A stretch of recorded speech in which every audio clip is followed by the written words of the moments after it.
What is going on, y'all? My name is John Alsace. This is the Face Mask Podcast, bringing you fantasy content every day on our YouTube channel. If you haven't subscribed already, please hit that subscribe button. It helps us out a lot. And today I wanted to talk about two tight ends that are battling it out, and that's Jonnu Smith and Hunter Henry. Now, we all know that Bill Belichick loves Jonnu Smith. I'm going to start this off with a quote from Bill Belichick, and it goes like this. He's just a really good tight end. He can do a lot of things. Blocks well, runs well, is a good receiver. Played him at tailback. He looked pretty good back there. He's a very athletic player, hard to tackle, catches the ball well, great after the catch, probably the best in the league. I mean, I can't imagine anyone better than him after the catch, end quote. Now, the first thing Bill Belichick mentions about Jonnu Smith is his blocking, and he says he's great after the catch, and he is, but I think that's important to note. He's 6'3", 248 pounds, and runs a 4.26 40. Jonnu Smith is a freak, even by NFL standards. Smith's ability with the ball in his hands is top 3 at the tight end position when it comes to yards after catch ability. Overall, only George Kittle has averaged more yards after the catch per reception than Smith did, and that's amongst all tight ends with at least 50 receptions since 2010. George Kittle averaged 7.8 yards after the catch per reception, and Smith averaged 7.1, but Smith doesn't turn 26th until August. Now, last year, out the gate, Smith had games of 4 receptions for 36 yards and a touchdown, 4 receptions for 82 yards and 2 touchdowns, 5 receptions for 61 yards, 5 receptions for 40 yards and 2 touchdowns. That was his first 4 games of last season. But then he suffered a quad injury, had some ankle injuries,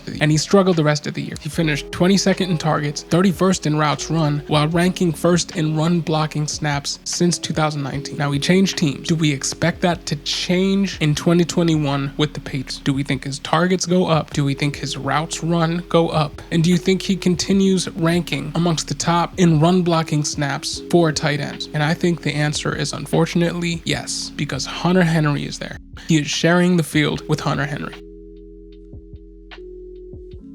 Take into account the fact that over the same 2 seasons in which Jonnu Smith ranked 22nd in targets and 30th in routes run while ranking 1st in run blocking snaps, Hunter Henry ranks 8th in targets, 5th in routes run, and ranks outside the top 15 in run blocking snaps. Now, one tight end is going to inherit the run block, and based on their career resumes, Smith looks like the most likely candidate to shoulder the blocking load. So Henry, I think, is the best value in fantasy in this offense. Now, we all know the Patriots can sustain more than one fantasy relevant tight end. In 2010, Rob Gronkowski was the tight end 11 and Aaron Hernandez was the tight end 14. In 2011, Rob Gronkowski was the tight end 1 and Aaron Hernandez was the tight end 3. In 2012, Rob Gronkowski was the tight end 5 and Aaron Hernandez was the tight end 19. But if we're looking at how do we view these roles in 2021, who are these roles going to? I believe that the blocking role is going to be going to Jonnu Smith, and the guy that's going to be running all the pass routes on most plays is going to be Hunter Henry. Now, Newton has a strong track record of targeting the tight end position, going back to his days in Carolina throwing to Greg Olsen, who was top 10 in targets during that span. These 2 new guys coming in, Hunter Henry and Jonnu Smith, Newton is going to look for them early and often.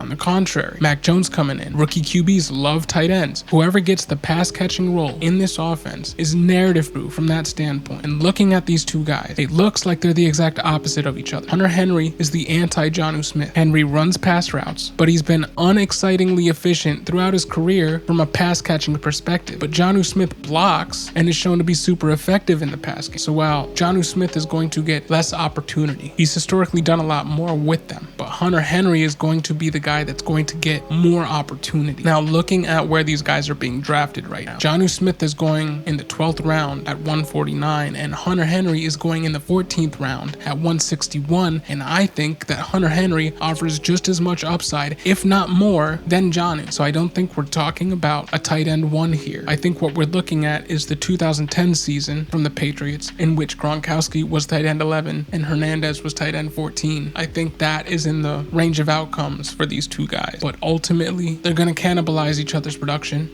and they will for the next few seasons, because Hunter Henry is there for 3 seasons and Jonnu Smith is there for 4. So I'm not really attacking either this season unless it's in best ball, in which case I'm going Hunter Henry if he falls late 14th, early 15th round, and only if I haven't locked up tight end yet. But I don't expect a lot of productions in 2021 from either, so I'm not racing to get either in season-long leagues. Now, in Dynasty, because They're both locked up there for what should conceivably be the prime of their careers. I'm kind of out on both of them. If I had to go and get one, I think it'd be the cheaper guy in Hunter Henry, just because, again, I think he's going to be running mostly pass routes. This is not to say I think that Hunter Henry is the better tight end. I think that Jonnu Smith is the better tight end. I'm just looking at it strictly from an NFL usage perspective. Someone's got to block. 2 tight end schemes, someone's got to block. One of them's done it at a league-leading rate for multiple seasons, and the other guy's not. So what do you guys think? Put your thoughts in the comments section below. My name is John Alsace. This is the Face Mask Podcast, bringing you new fantasy content every day. Thank you for listening. Have a great day.